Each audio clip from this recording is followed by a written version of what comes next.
ఓం నమో వెంకటేశాయ. యో దేవో భువి వర్తతే కలియుగే వైకుంఠలోకస్థితో భక్తానాం పరిపాలనాయ సతతం కారుణ్యవారాం నిధిః శ్రీశైలాఖ్యమహేంద్రమస్తకమణిర్భక్తైకచింతామణిః శ్రీమద్వేంకటభూధరేంద్రరమణః కుర్యాత్ సదా మంగళం. కలియుగ ప్రత్యక్ష దైవమైన ఆ వెంకటేశ్వర స్వామి వారి దివ్యానుగ్రహ విశేషం చేత ప్రతిరోజు నిర్వహించుకునే అరణ్య పర్వ ప్రవచన కార్యక్రమాన్ని మనం ఇప్పుడు ఆచార్యుల వారితో కలిసి విఘ్నేశ్వర ధ్యానాదులను సంకల్ప వాక్యాలను కలిసి పలుకుతూ ప్రారంభించుకుందాం. విఘ్నేశ్వర ధ్యానం. నమస్తే గణనాథాయ గణానాం పతగే నమః. భక్తి ప్రియాయ దేవేశ భక్తేభ్యః సుఖదాయక. శ్రీనివాస ధ్యానం అనంత వేద సంవేద్యం నిర్దోషం గుణసాగరం అతీంద్రియం నిత్యముక్తం శ్రీనివాసం భజే నిశం. శ్రీకృష్ణ ధ్యానం వందే నవఘనశ్యామం పీతకౌశేయవాససం సానందం సుందరం శుద్ధం శ్రీకృష్ణం ప్రకృతేః పరం.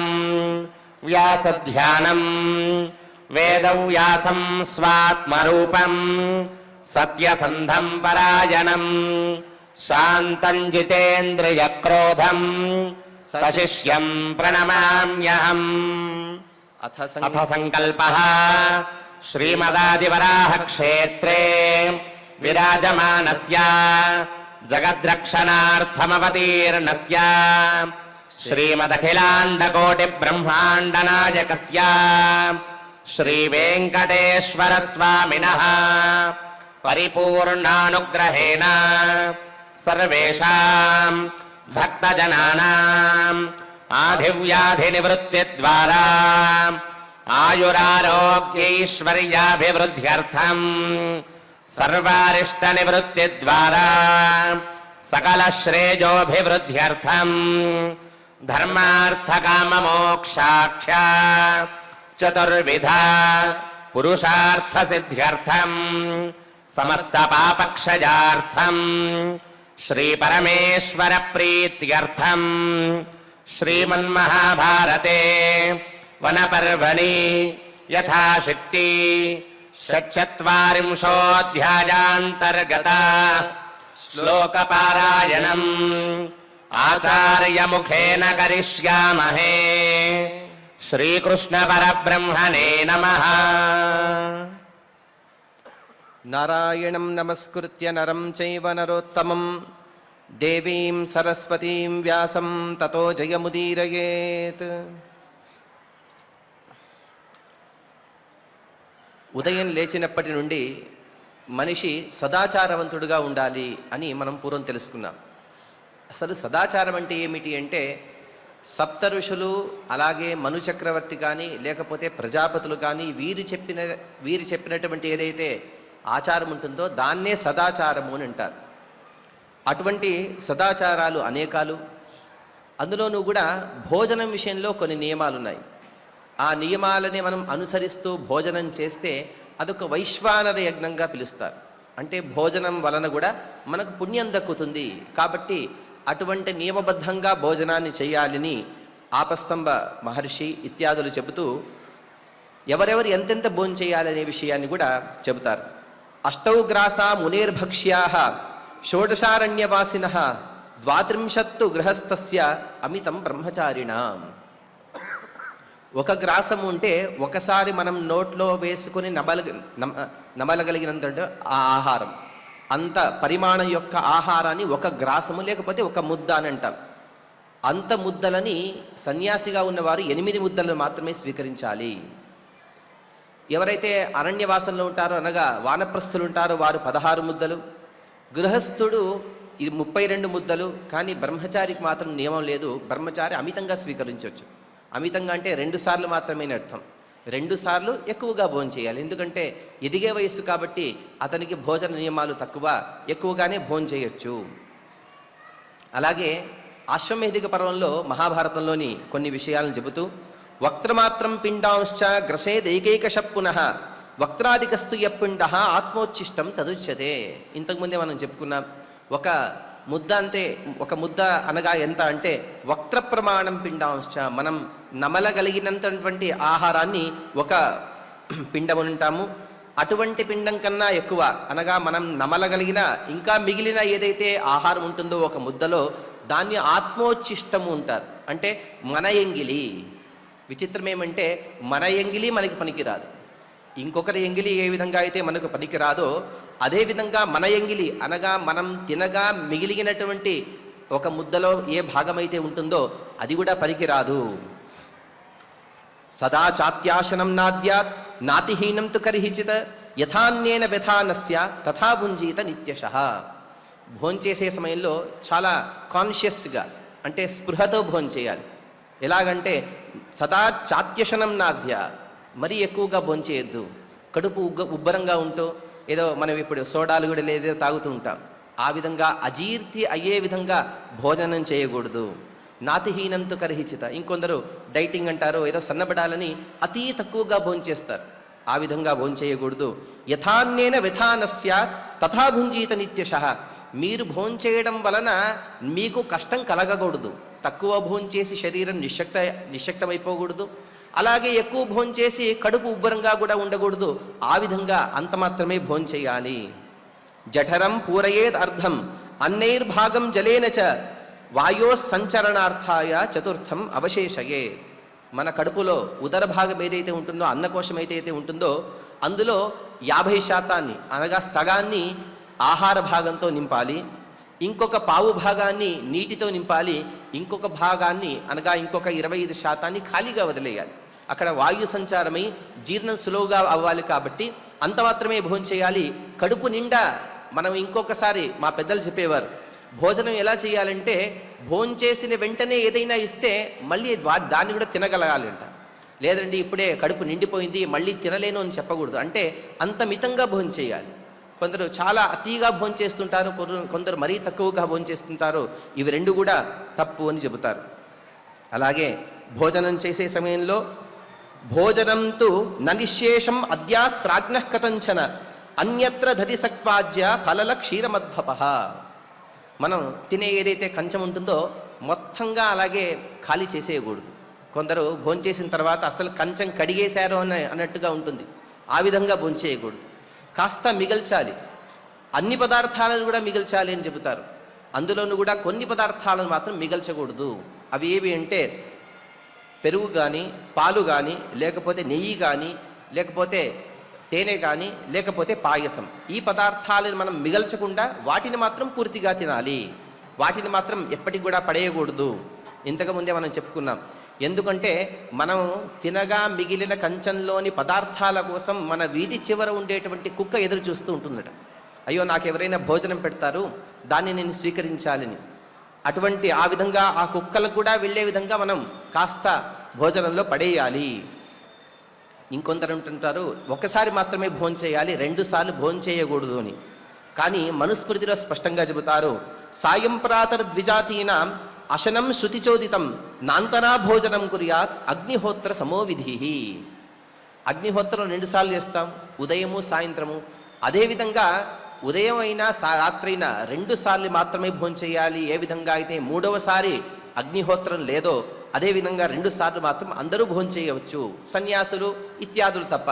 సన్యాసులు కానీ, విధురులు కానీ, లేకపోతే విధవా స్త్రీలు అయినా, లేకపోతే ఎవరైతే బ్రహ్మచర్యాది వ్రతాల్లో ఉంటారో, కొన్ని దీక్షల్లో ఉండేవారు, వీరు మాత్రం ఒక్కొక్కసారి మాత్రమే భోంచేయాలి. మిగతా అందరూ కూడా 2 సార్లు భోంచేయవచ్చు. ఇక బ్రహ్మపురాణంలో ఇంకొన్ని మాటలు చెబుతూ, యచ్చ పాణితలే భుంక్తే యచ్చ ఫూత్కార సంయుతం ప్రస్తుతాంగులి యచ్చ తచ్చ గోమాంసవచ్చేత. భోంచేసే సమయంలో చాలా సూక్ష్మంగా భోంచేయాలి. అన్నాన్ని కలిపే సమయంలో కొందరు చేతినంతా అలాగే అంటించుకుంటూ ఉంటారు, అలా భోంచేయకూడదు. మన వేలి చివర ఏదైతే ఉంటుందో ఈ భాగం దాటి రాకుండా అన్నాన్ని కలపాలి. అలాగే మన వేలి వెనక భాగం అనగా ఈ భాగానికి అన్నం తగలకూడదు. అన్నం తగలకుండా మెల్లిగా కలుపుతూ ఆ కలిపినటువంటి ఆహారాన్ని ఫుత్కార సంయుతం గట్టిగా శబ్దం చేస్తూ భోంచేయకూడదు. శబ్దం చేయకుండా మెల్లిగా మౌనంగా భోంచేయాలి. అలా భోంచేస్తే అనగా వేళ్లతో అన్నిటినీ కలుపుతూ ఆ అన్నాన్ని చేతికి మొత్తం రాసుకుంటూ గట్టిగా శబ్దం చేస్తూ భోంచేస్తే గోమాంసం తిన్నటువంటి పాపం వస్తుంది. నాజీర్ణే భోజనం కుర్యాత్ న కుర్యాత్ నాతి బుభుక్షిత నార్ద్రవాస నార్ద్రశిల దేవాలయ గతోపివ. ఒకసారి జీర్ణమైపోయిన వెంటనే మళ్ళీ ఒకసారి భోజనానికి ఉపక్రమించకూడదు. అంటే ఈ కాలంలో కాస్త ఎండాకాలం ఎక్కువగా ఉంటుంది, అప్పుడు భోంచేసానండి మరొకసారి ఆకలిస్తుంది, మరొకసారి భోజనం చేయకూడదు. ఎవరైనా బ్రహ్మచారులు అటువంటి వారు మాత్రం అల్పాహారాన్ని ఫలాలని వీటిని స్వీకరించవచ్చు, కానీ వారు కూడా మూడవసారి భోజనం చేయకూడదు. అతిగా అనగా ఆకలి అతి అయ్యేంత వరకు ఆగి తర్వాత భోంచేయకూడదు. ఆకలి కాకుండా ముందు భోంచేయకూడదు.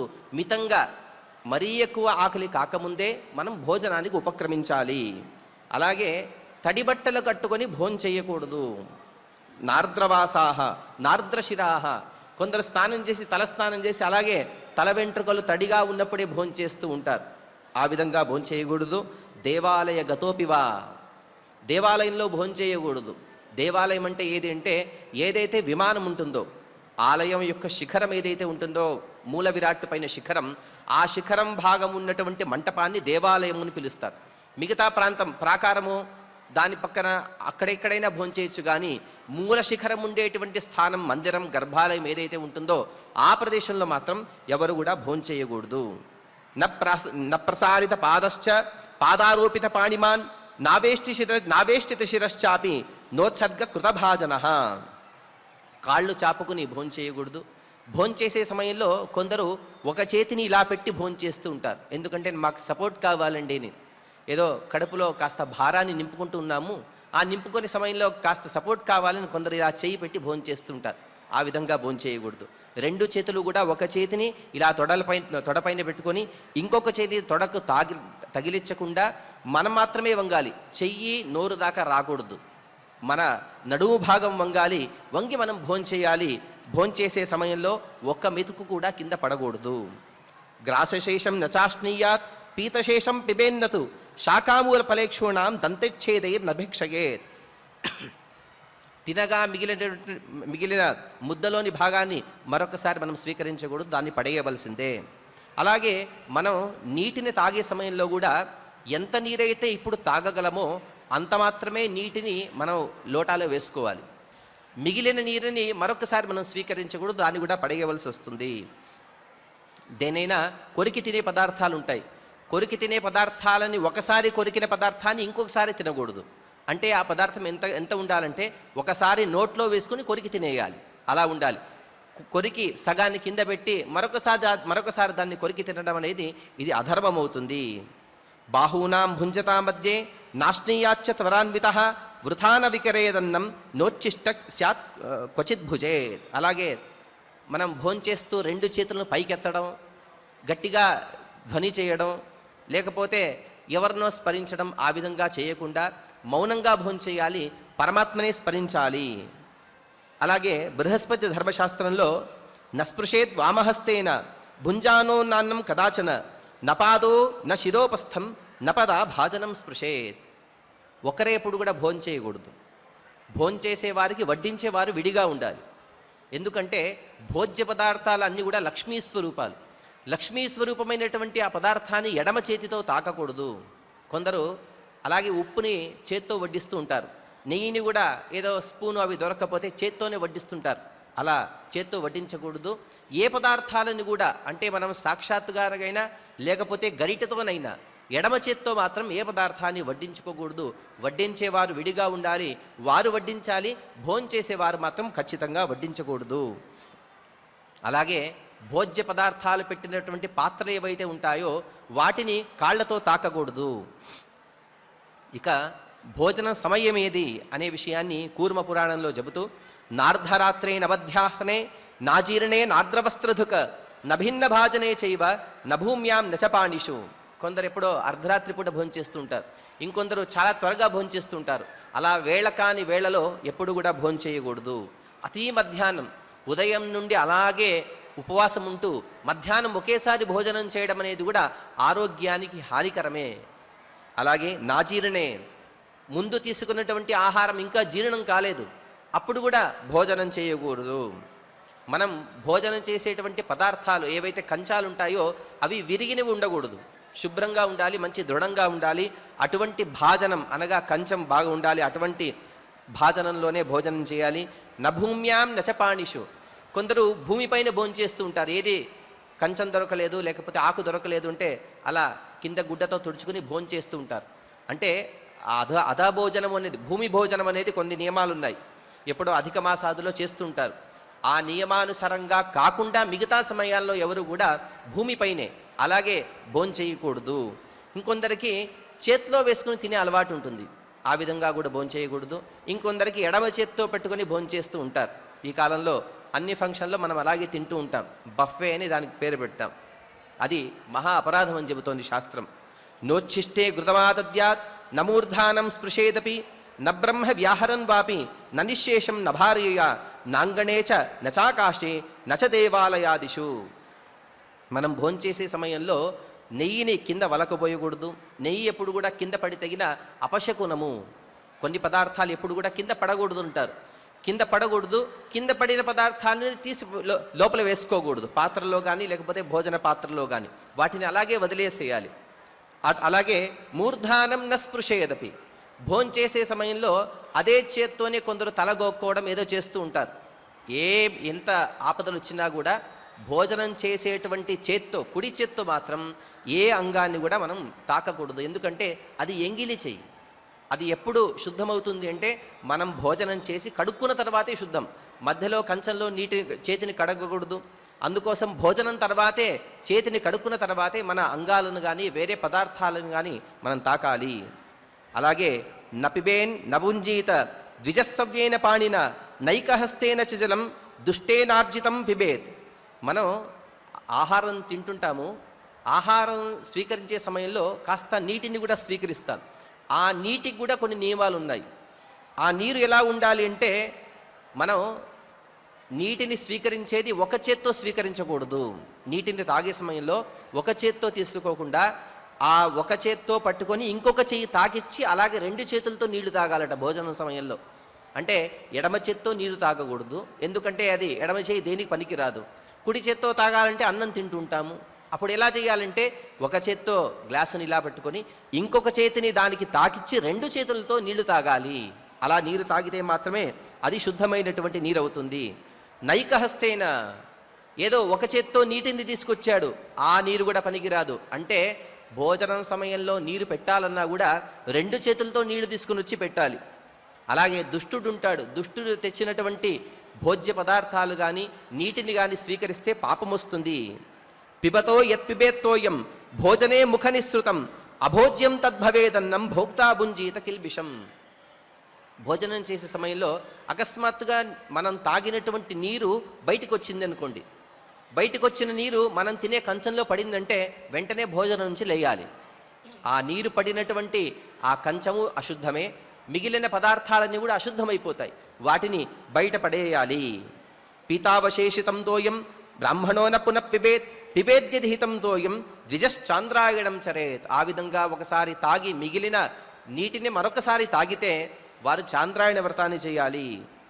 తోయం పాడి నఖస్పృష్టం బ్రాహ్మణోన పిబేత్ క్వచిత సురాపానేన తత్తుల్యం ఇత్యేవం మనురబ్రవీత్. అత్రిస్మృతిలో ఈ విషయాన్ని చెబుతారు. ఎవరైతే తాగి మిగిలిన నీటిని ఎవరైతే తాగుతారో అది సురాపాన సమానం కాబట్టి వాటిని స్వీకరించకూడదు. ఉద్ధృత్య వామహస్తేన యత్తోయం పిబతి ద్విజః సురాపానేన తత్తుల్యం మనురాహ ప్రజాపతి. అగ్ర్యాసనోపరిశిష్టస్తు యో భుంక్తే ప్రథమం ద్విజః బహూనాం పశ్యతాం సోగ్నః పంక్యాహరతి కిల్బిషం. ఎంత భోజనంలో సూక్ష్మం అంటే, భోజనాన్ని కూర్చున్నాము, చాలామంది కూర్చున్నాం. మొట్టమొదటిగా పెద్దవారుగా ఒకరు కూర్చుని ఉంటారు, వారికి ఏదో అగ్రాసనము అగ్రతాంబూలం ఇచ్చి పెద్ద ఇంటికి పెద్దగా ఒకరిని కూర్చోపెట్టి ఉంటాం. వారు ఎప్పుడు భోజనం చేయాలంటే అందరితో కలిసి భోజనం చేయాలి. నేను పెద్దవాడినని వారే ముందుగా భోజనం చేస్తే, మిగతా వారు అందరికీ వడ్డించకుండా వారు ముందుగా భోజనం చేస్తే సహా పంక్త్యాహరతి కిల్బిషం, ఆ పంక్తిలో ఉన్నటువంటి ఎందరైతే కూర్చున్నారో వారు ఎన్ని పాపాలు చేశారో అన్ని పాపాలు కూడా వీరికే వచ్చేస్తాయి. అంటే భోజనం సమయంలో అందరూ కలిసి భగవన్నామస్మరణ చేసిన తర్వాతే భోజనం చేయాలి. ఒకరు పెద్దవారుగా ఉన్నామని నేను ముందుగా భోజనం చేయకూడదు. ఏకపంక్త్యుపవిష్టానాం విప్రాణాం సహభోజనే యద్యేకోపి త్యజేత్పాత్రం నాశ్నీయాత్ అపరోప్యను. భోజనం చేసే సమయంలో భోంచేసే వారందరూ కూడా సక్రమంగా భోంచేస్తూ ఉంటారు. అకస్మాత్తుగా ఏదో ఒక అవసరం వలన ఒకరు లేచారంటే మిగతా వారందరూ కూడా లేయాలి. అంటే ఒకరు లేచిన తర్వాత మిగిలిన వారు అలాగే కూర్చుని భోంచేయకూడదు. మోహాత్తు భుంక్తే యస్తత్ర తత్సంతాపనం చరేత్ భుంజానేషు తు విప్రేషు యస్తు పాత్రం పరిత్యజేత్ భోజనే విఘ్నకర్తాసో బ్రహ్మ అపి తతోచ్యతే. అకస్మాత్తుగా ఒకరు భోంచేస్తూ ఉన్నారు, చాలామంది భోంచేస్తున్నారు, ఒకడు లేచాడు. లేవగా మిగిలిన వారందరూ కూడా అలాగే భోజనాన్ని కొనసాగించారంటే సంతాపన అనే ఒక వ్రతాన్ని చేయాలంట. సంతాపన వ్రతం అంటే మంచి ఎండాకాలము, ఆ ఎండాకాలంలో నదీ తీరానికి వెళ్ళాలి. నదీ తీరంలో ఇసుక బాగా కాలి ఉంటుంది. ఆ కాలినటువంటి ఇసుక పైన దొరలాలట. దీన్ని సంతాపన వ్రతము అంటారు. ఆ వ్రతాన్ని ప్రాయశ్చిత్తంగా ఆ వ్రతాన్ని చేయాలి. ఇక భోజన కాలంలో మిగతా కొన్ని కాలాల్లో మౌనంగా ఉండాలి. ఎందుకుంటే పురాణంలో చెబుతూ స్నాస్యతో వరుణశక్తిం జిహ్వతోగ్ని శ్రియం హరే భుంజతో మృత్యురాయుష్యం తస్మాన్ మౌనం త్రిషు స్మృతం. స్నానం చేసేటప్పుడు మనం మాట్లాడితే వరుణదేవుడు మన శక్తిని స్వీకరిస్తాడు, మన శక్తిని అపహరిస్తాడు. ఎవరైతే హోమాన్ని చేసే సమయంలో మాట్లాడితే మన సంపదలని అగ్నిదేవుడు తీసేసుకుంటాడు. అలాగే భోంచేసే సమయంలో మనం మాట్లాడితే మన ఆయుష్ని మృత్యుదేవత తను తీసుకుంటాడు. కాబట్టి ఈ 3 కాలాల్లో ఎవరు కూడా మాట్లాడకూడదు. కానీ కవలే కవలే గోవిందనామస్మరణం, ఒక్కొక్క మెతుకు తినే సమయంలో కూడా ఆ పరమాత్మ యొక్క అనుగ్రహాన్ని మనం కాంక్షిస్తూ ఆ పరమాత్మ యొక్క మహిమలను మనం కొనయాడుతూ మనం భోంచేయాలి. అనిందం భక్షయే నిత్యం వాగ్యతో అన్నం అకుత్సయన్ పంచగ్రాసాన్ మహామౌనం ప్రాణస్యాప్యాయనం మహత్. భోంచేసే సమయంలో ఎవరో మనకు ఏదైతే వంట పడదో ఆ వంటని వండి పెట్టారనుకుందాం, అటువంటి వారిని తిడుతూ మనం భోంచేయకూడదు. అలా భోంచేస్తే సాక్షాత్తు పరమాత్మని మనం నిందించినట్టు ఉంటుంది. అలాగే పంచ ప్రాణాహుతులు ఉంటారు, ప్రాణాయ స్వాహ అని స్వీకరించేటువంటి పంచ ప్రాణాహుతులు. ఆ కాలంలో మహామౌనంగా ఉండాలి. మహామౌనం అంటే అర్థం ఏమి అంటే కేవలం ప్రాణాయ స్వాహ మాత్రమే చెప్పాలి, ఇంకా వేరే ఏ వాక్యాలను కూడా చెప్పకూడదు. కాబట్టి దాన్ని మహామౌనం ఉంటారు. ఆ విధంగా ఉండాలి. అప్యేక పంక్త్యా నాశ్నీయాత్ బ్రాహ్మణై స్వజనైరపి కోహి జానాతి కిం తస్య ప్రచ్ఛన్నం పాతకం భవేత్ ఏకపంక్త్యుపవిష్టానాం దుష్కృతం యద్దురాత్మనాం సర్వేషాం తత్సమంతావత్ పంక్తి యావత్ పంక్తిర్న భిద్యతే. భోంచేసేవారు ఒక్కొక్కరుగా భోంచేయండి, అందులోనూ రహస్యంగా భోంచేయండి అని శాస్త్రం చెబుతుంది. ఈ విషయాన్ని చరక సంహిత కూడా చెబుతుంది. చరక సంహితలో చెప్పే విషయం ఏమంటే యజమాని ముందు భోంచేయాలి. యజమాని భోంచేసిన తర్వాత యజమాని యొక్క ధర్మపత్ని ఆవిడ కూడా విడిగా భోంచేయాలి. ఎప్పుడు కూడా భార్యాభర్తలు కలిసి భోంచేయకూడదు. ఎందుకంటే స్త్రీలు ఎంత ఆహారాన్ని స్వీకరించాలంటే పురుషుడు ఆహారం స్వీకరించే కొలతకు దానికన్నా సగం రెట్లు ఎక్కువగా భోంచేయాలి. ఇది చరక సంహిత యొక్క వచనం. అంత భోంచేస్తే కానీ స్త్రీకి అంత శక్తి రాదు. కాబట్టి ఆ విధంగా భోంచేయాలి. అందుకోసమే ఒక్కొక్కరుగా విడివిడిగా భోంచేయండి, రహస్యంగా భోంచేయండి. అది అక్కడ చెప్పినటువంటి వాచనం. కానీ బృహస్పతి ధర్మశాస్త్రంలో చెబుతారు, మనం సహపంక్తి భోజనం చేస్తూ ఉంటాం. సహపంక్తి భోజనం చేసే వారిలో ఎవరు ఏం పాపం చేశారో తెలియదు కదా. అకస్మాత్తుగా పాపిష్టులు మనతో పాటు భోజనానికి కూర్చొని ఉంటే ఆ పాపం అందరికీ వస్తుంది. కాబట్టి ఎవరు కూడా సహపంక్తి భోజనాన్ని చేయొద్దు. అంటే అందరూ సజ్జనులు ఉంటే అక్కడ సహపంక్తి భోజనం అనేది చేయవచ్చు. కానీ సజ్జనులు లేని స్థలంలో సహపంక్తి భోజనం అనేది నిషిద్ధము. సరే, పంక్తి అనే విషయానికి అనే పదానికి చాలా సుందరమైన అర్థాన్ని చెబుతారు. పంక్తి అంటే ఒక లైన్ అనే అర్థం కాదు, అక్కడ పంక్తి భేదం కూడా ఉంటుంది. ఎలాగా అంటే అగ్నినా భస్మనా చైవ స్తంభేన సలిలేన వా ద్వారేణాపి చ మార్గేణ పంక్తి భేదో బుధై స్మృత. మనం భోంచేసే సమయంలో మనం కూర్చున్నాము, మన పైన ఒక చిన్న అగ్నికుండం ఉన్నది. ఆ అగ్నికుండం దాటి మిగతా వారు కూర్చుని ఉన్నారు. అప్పుడు మన పంక్తి వేరు, ఆ అగ్నికి అటువైపు కూర్చున్న వారి పంక్తి వేరు. మనం భోంచేసే సమయంలో మనకి పక్క వారికి మధ్యలో కాస్త భస్మం ఉంది, అక్కడ కూడా వేరే పంక్తి అయిపోతుంది.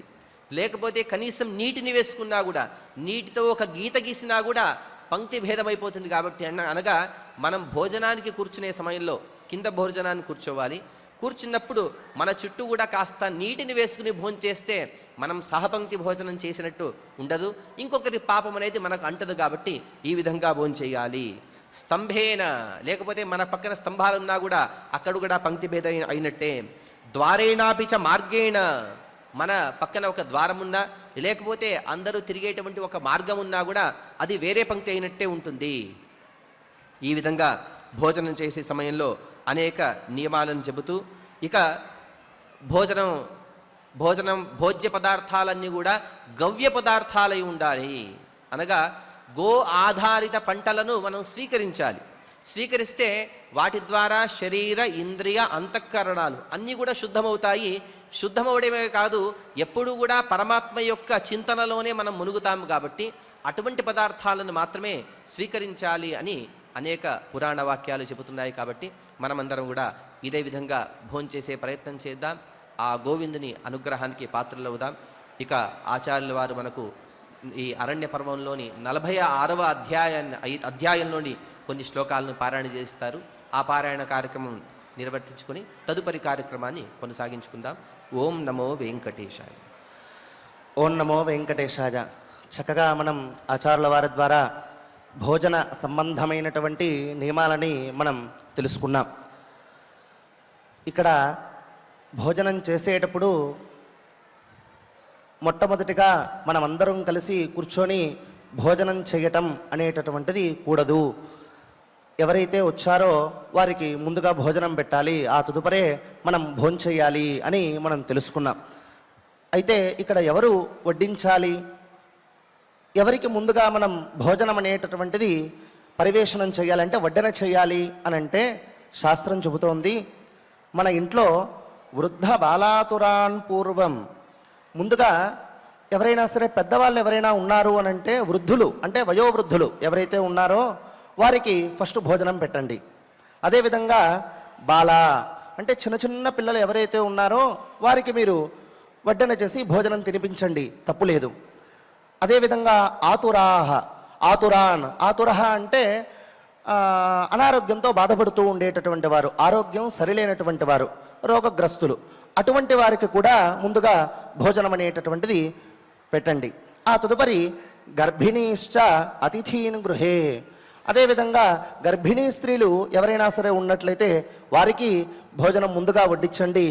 ఇంకా ఎవరైనా సరే మనకు అతిథులు ఎవరైనా సరే ఇంటికి వచ్చినట్లయితే అతిథులకు కూడా మర్యాద చేసి భోజనం పెట్టి ఆ తదుపరి గృహీ భోజగిత్వా, వాడు ఆ గృహస్థుడు అంటే వివాహం చేసుకున్నటువంటి వాడి యొక్క ధర్మాన్ని చెబుతూ ఉన్నటువంటి సందర్భంలో ఈ భోజన సంబంధమైనటువంటి ఘట్టంలో ముందుగా పెద్దవాళ్లకు, అదేవిధంగా చిన్నపిల్లలకు, అదేవిధంగా రోగంతో బాధపడుతూ ఉండేటటువంటి వారికి, అదేవిధంగా గర్భిణీ స్త్రీలకి, అదేవిధంగా అతిథులు ఎవరైనా సరే వచ్చినట్లయితే వారికి పరివేషణ చేసి అంటే వడ్డించి వారు భోజనం చేశాక వీడు భోజనం చేసినట్లయితే వీడికి అనృణః నిత్యం భవేత్, వాడికి పాపం అనేటటువంటిదే ఉండదు, వాడు పాపరహితుడయ్యా.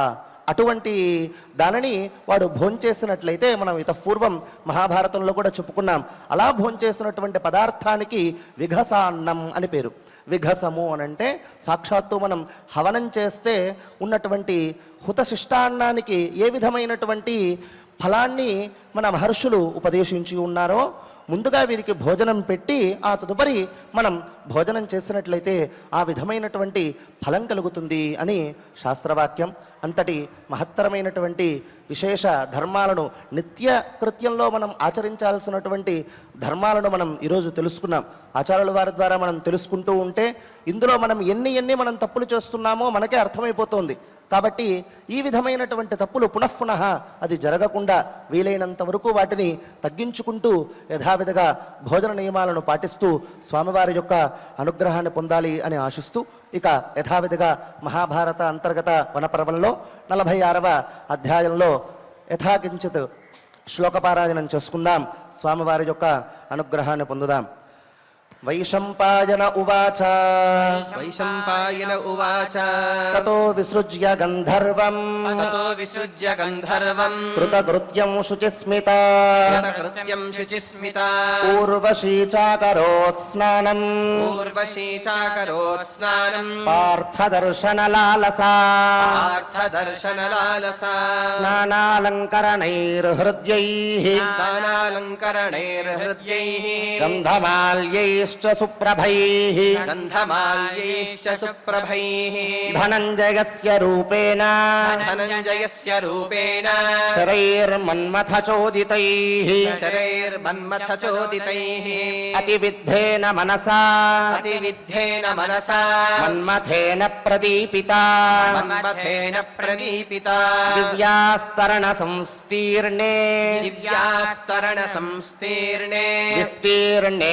శయనోత్తమే విస్తీర్ణే శయనోత్తమే చిత్తసంకల్ప భావేన చిత్తసంకల్ప భావేన సుచిత్తానన్యమానసా సుచిత్తానన్యమానసా మనోరథేన సంప్రాప్తం మనోరథేన సంప్రాప్తం రమంత్యేనం హి ఫాల్గుణం రమంత్యేనం హి ఫాల్గుణం నిర్గమ్య చంద్రోదగనే నిర్గమ్య చంద్రోదయనే విగాఢే రజనీముఖే విగాఢే రజనీముఖే ప్రస్థితా సా పృథుశ్రోణీ ప్రస్థితా సా పృథుశ్రోణీ పార్థస్య భవనం ప్రతి పార్థస్య భవనం ప్రతి మృదుకుంచిత దీర్ఘేణ మృదుకుంచిత దీర్ఘేణ కుముదోత్కరధారిణ కుముదోత్కరధారిణ కేశహస్తేన లలనా కేశహస్తేన లలనా జగామాథ విరాజతి జగమాథ విరాజతి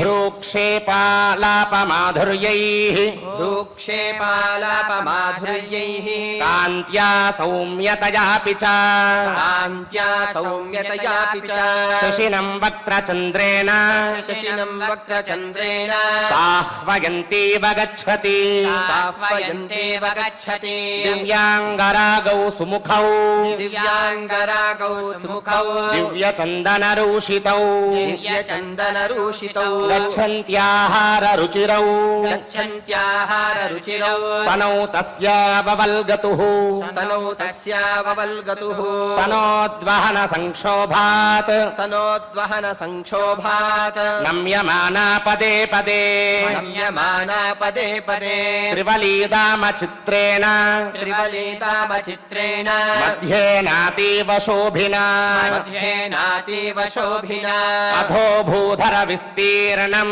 అధోభూధర విస్తీర్ణం నితంబోన్నత పీవరం నితంబోన్నత పీవరం మన్మథాయతనం శుభ్రం మన్మథాయతనం శుభ్రం రసనాదామభూషితం రసనాదామభూషితం ఋషీణామపి దివ్యానాం ఋషీణామపి దివ్యానాం మనోవ్యాఘాతకారణం మనోవ్యాఘాతకారణం సూక్ష్మవస్త్రధరం వ్రేజే సూక్ష్మవస్త్రధరం రేజే జఘనం నిరవద్యవత్ జఘనం నిరవద్యవత్ గూఢగుల్ఫధరౌ పాదౌ గూఢగుల్ఫధరౌ పాదౌ తామ్రాగతదలాంగుళీ తామ్రాయతతలాంగుళీ కూర్మపృష్ఠోన్నతౌ చాపి కూర్మపృష్ఠోన్నతౌ చాపి శోభేతే కింకిణీకినౌ శోభేనే కింకిణీకినౌ సీధుపానేన చాల్పేన సీధుపానేన చాల్పేన తుష్ట్యాథ మదనేన చ సుష్ఠ్యాతమధనేన చ విలాసనైశ్చ వివిధైః విలాసనైశ్చ వివిధైః ప్రేక్షణీయతరాభవత్ ప్రేక్షణీయతరాభవత్ సిద్ధచారణ గంధర్వైః సిద్ధచారణ గంధర్వైః సా ప్రజాతా విలాసిని సా ప్రయాతా విలాసిని బహ్వాశ్చర్యేపి వై స్వర్గే బహ్వాశ్చర్యేపి వై స్వర్గే దర్శనీయతమాకృతిః దర్శనీయతమాకృతిః సూక్ష్మేణోత్తరీయేణ సూక్ష్మేణోత్తరీయేణ మేఘవర్ణేన రాజత మేఘవర్ణేన రాజత తనురభ్రావృతా వ్యోమ్ని తనురభ్రావృతా వ్యోమ్ని చంద్రలేఖేవ గచ్చతి చంద్రలేఖేవ గచ్చతి తతః ప్రాప్తా క్షణేనైవ తతః ప్రాప్తా క్షణేనైవ మనః పవనగామిని మనః పవనగామిని భవనం పాండుపుత్రస్య భవనం పాండుపుత్రస్య ఫాల్గుణస్య శుచిస్మితా ఫాల్గుణస్య శుచిస్మితా తత్ర ద్వారమనుప్రాప్తా తత్ర ద్వారమనుప్రాప్తా ద్వారస్థైశ్చ నివేదితా ద్వారస్థైశ్చ నివేదితా అర్జునస్య నరశ్రేష్ఠ అర్జునస్య నరశ్రేష్ఠ ఉర్వశీ శుభలోచన ఉర్వశీ శుభలోచన ఉపాతిష్ఠత తద్వేష్మ ఉపాతిష్ఠత తద్వేష్మ నిర్మలం సుమనోహరం నిర్మలం సుమనోహరం సశంకితమనారాజన్ సశంకితమనారాజన్ ప్రత్యుద్గచ్చత తాన్నిషి ప్రత్యుద్గచ్చత తాం నిశి దృష్ట్వైవ చోర్వశీం పార్థః దృష్ట్వైవ చోర్వశీం పార్థః లజ్జా సంవృతలోచనః లజ్జా సంవృతలోచనః తదాభివాదనం కృత్వా తదాభివాదనం కృత్వా గురుపూజాం ప్రయుక్తవాన్ గురుపూజాం ప్రయుక్తవాన్. ఈ విధంగా 46వ అధ్యాయంలోని కొన్ని శ్లోకాలను పారాయణ చేసుకున్నాం. ఇప్పుడు తిరుమల తిరుపతి దేవస్థానం అన్నమాచార్య ప్రాజెక్టు కళాకారులు శ్రీమాన్ లోకనాథం రెడ్డి గారు వారి బృందంతో సహా గోవిందనామ సంకీర్తన కార్యక్రమాన్ని నిర్వహిస్తారు. ఆ సంకీర్తన యజ్ఞంలో మనం కూడా యథాశక్తిగా పాల్గొంటూ ఆ గోవిందుని కృపకు పాత్రలవుదాం. ఓం నమో వెంకటేశాయ.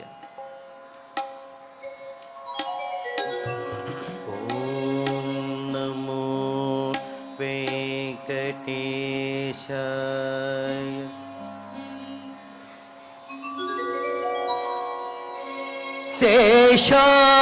శేషాద్రిశిఖరరత్నం గోవిందమార్తాండం భక్తజన పారిజాతం వందే విష్ణు. శ్రీ వెంకటేశ అఖిలేశం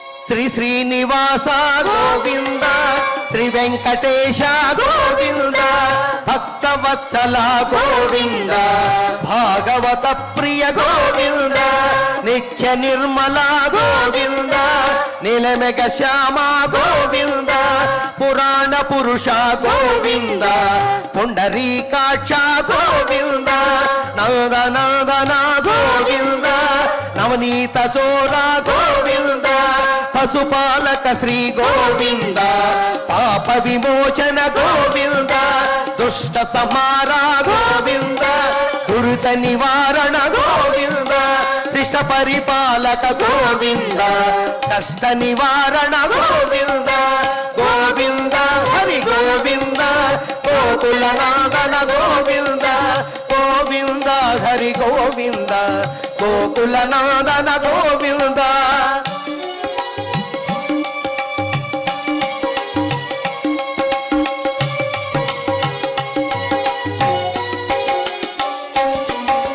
వజ్రమకుటధర గోవింద వరాహమూర్తి కోటి జనలోల గోవింద గోవర్ధనోధార గోవింద దశరథనందన గోవింద దశముఖమర్ధన గోవింద పక్షివాహన గోవింద పాండవ ప్రియ గోవింద మత్స్యకూర్మ గోవింద మధుసూదన హరి గోవింద వరాహ నృసింహ గోవింద వామన భుగురామ గోవింద బలరామానుజ గోవింద భౌగ కల్కిధర గోవింద వేణుగాన ప్రియ గోవింద వెంకటరమణ గోవింద గోవింద హరి గోవింద గోకుల నందన గోవింద గోవింద హరి గోవింద గోకుల గోకులనందన గోవింద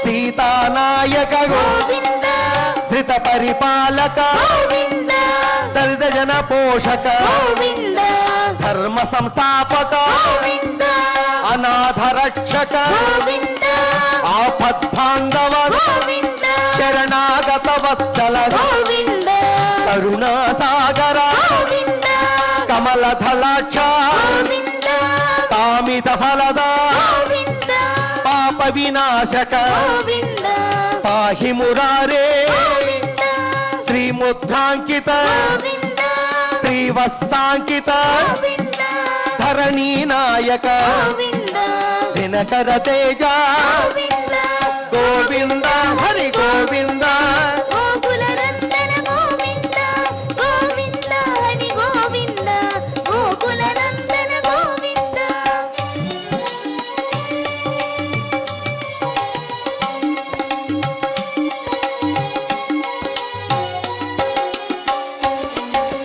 పద్మావతి ప్రియ గోవింద ప్రసన్నమూర్తి గోవింద అభయహస్త గోవింద అక్షయ వరద గోవింద శంఖ చక్రధర గోవింద శాంగ గదాధర గోవింద విరజాతిరస్త గోవింద విరోధి మర్దన గోవింద సాల గ్రామధర గోవింద సహస్రనామ గోవింద లక్ష్మీ వల్లభ గోవింద లక్ష్మణాగ్రజ గోవింద కస్తూరి తిలక గోవింద కాంచనాంబరధర గోవింద గరుడ వాహన గోవింద గజరాజ రక్షక గోవింద గోవింద హరి గోవింద గోకుల నందన గోవింద గోవింద హరి గోవింద గోకుల నందన గోవింద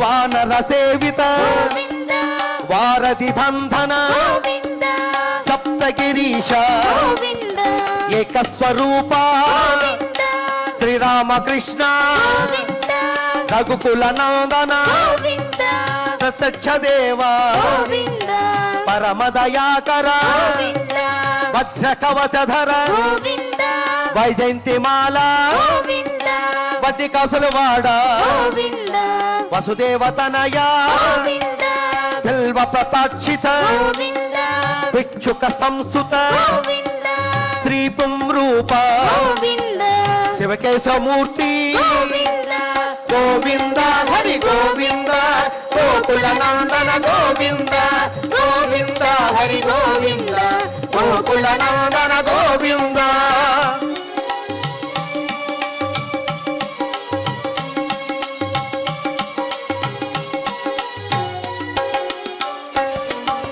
బ్రహ్మాండ రూప గోవింద భక్త రక్షక గోవింద నిత్య కళ్యాణ గోవింద నీరజనాభ గోవింద అతి రామ ప్రియ గోవింద హరి సర్వోత్తమ గోవింద జనార్దనమూర్తి గోవింద జగదాక్షి రూప గోవింద అభిషేక ప్రియ గోవింద ఆపన్నివారణ గోవింద రత్న కిరీట గోవింద రామానుజనుత గోవింద స్వయం ప్రకాశ గోవింద ఆశ్రిత పక్ష గోవింద నిత్య శుభప్రద గోవింద నిఖిల లోకేశ గోవింద గోవింద హరి గోవింద గోకుల నందన గోవింద గోవింద హరి గోవింద గోకుల నందన గోవింద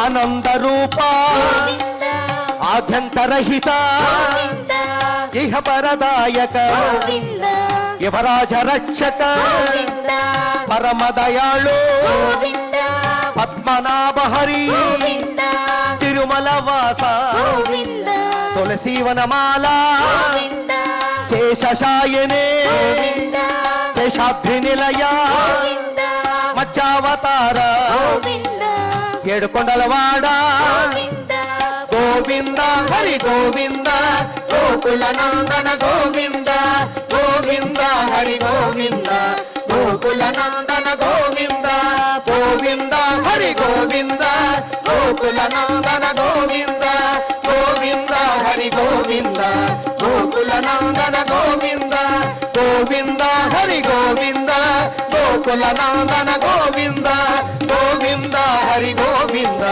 గోకుల నందన గోవింద గోకుల నందన గోవింద గోకుల నందన గోవింద ఏడుకొండలవాడ వెంకటరమణ గోవింద గోవింద గోకుల నందన ఆపద మొక్కులవాడ అనాథరక్షక గోవింద గోవింద గోవింద శ్రీ శ్రీనివాస శ్రీ వెంకటేశ గోవింద గోవింద గోవింద గోవింద గోవింద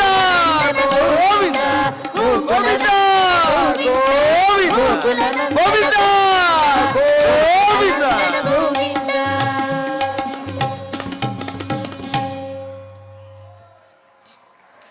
గోవిందనామ సంకీర్తన కార్యక్రమాన్ని మనం చక్కగా నిర్వహించుకున్నాం. ఇక మనం క్షమా ప్రార్థనాదులను కలిసి పలుకుతూ మంగళాంతంగా ఈ కార్యక్రమాన్ని పూర్తి చేసుకుందాం. అథ క్షమా ప్రార్థనా యదక్షరపదభ్రష్టం మాత్రాహీనం చ యద్భవేత్ తత్సర్వం క్షమ్యతాం దేవ నారాయణ నమోऽस्तु తే. అథ లోకక్షేమ ప్రార్థనా స్వస్తి ప్రజాభ్యః పరిపాలయంతాం న్యాయేన మార్గేణ మహీం మహిషాః గోబ్రాహ్మణేభ్యः శుభమస్తు నిత్యం లోకాः సమస్తాः సుఖినో భవంతు. అథ భగవత్సమర్పణం కాయేన వాచా మనసేంద్రియైర్వా బుద్ధ్యాత్మనా వా ప్రకృతే స్వభావాత్ కరోమి యద్యత్ సకలం పరస్మై నారాయణాయేతి సమర్పయామి. అథ మంగళం శ్రియః కాంతాయ కళ్యాణ నిధగే నిధగేర్చినాం శ్రీవేంకట నివాసాయ శ్రీనివాసాయ మంగళం.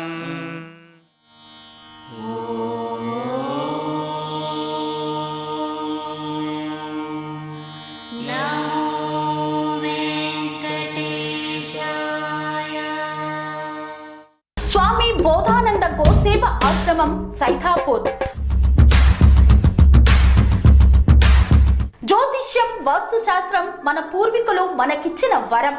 దుర్గాదేవి కాలభైరవ ఉపాసనతో వాక్సిద్ధి పొందిన శ్రీ శ్రీ బోధానందగిరి స్వామివారు మీకు ఎలాంటి సమస్యలున్నా, వాటిలో ముఖ్యంగా ధన నష్టం, ఆరోగ్య నష్టం, భార్యాభర్తల మధ్య గొడవలు, ప్రేమించుకున్న వారు దూరం అవడం, ఎన్ని సంబంధాలు వచ్చినా పెళ్లి ముడి పడకపోవడం, రోడ్డు ప్రమాదాలు, అప్పుల బాధలు, వ్యవసాయంలో నష్టాలు, పెద్దల మాట పిల్లలు వినకపోవడం, ఆరోగ్య శాంతి, గృహశాంతి, మనశ్శాంతి లేకపోవడం, ఇలాంటి సమస్యలు ఉన్నట్లయితే ఒక్కసారి స్వామీజీని కలవండి.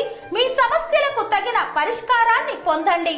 అంతేకాక అన్ని రకాల వ్యాధులకు గోపంచకవ్య మరియు మూలికా వైద్యం చేయబడును. నమ్మకంతో రండి, ఆయురారోగ్యాలతో వర్ధిల్లండి.